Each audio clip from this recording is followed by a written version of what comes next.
A legendary warrior queen, 10,000 ships, and one heck of a shattered glass ceiling.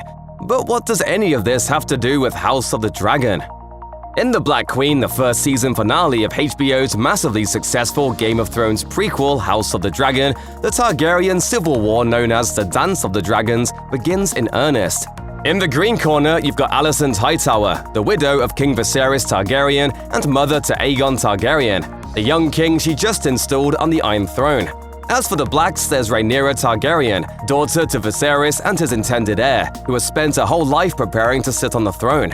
Once childhood friends and confidants, these two women have spent their adult years completely at odds, especially as their children have fought amongst each other. During the event of the Black Queen, Alicent's father and Hand of the King, Otto Hightower, tries to bargain with Rhaenyra on his daughter's behalf, and in doing so, he brings her a small token of the former friendship between the two women.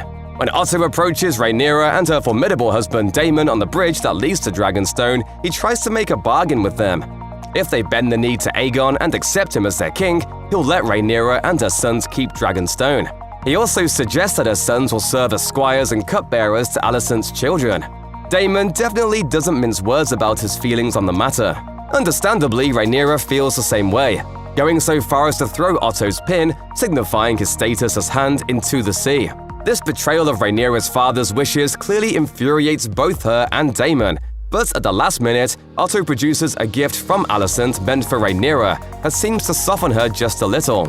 Otto gives Rhaenyra an envelope containing a torn page from a book that she and Alicent read together when they were young.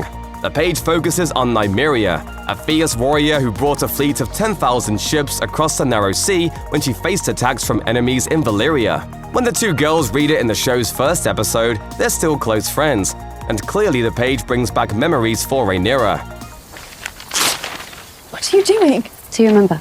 Alicent seems to be missing a huge part of the story, however, in that Nymeria ended up taking over the region of Dorne and ruling as queen. After her husband Mors Martell died in battle, Nymeria became a warrior in her own right, and vanquished enough of her opponents to fully rule Dorne and end the tradition of male primogeniture.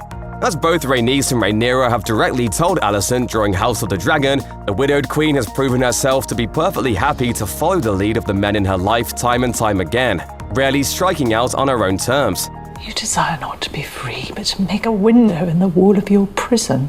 Beyond that, Nymeria would certainly have harsh words for a woman who is actively supplanting another woman's legitimate claim to the throne by insisting that only a man can rule. Clearly, Rhaenyra internalized a lot more about Nymeria than Alicent did. Then again, after the end of the episode, it's clear that Alicent's gesture won't even matter going forward.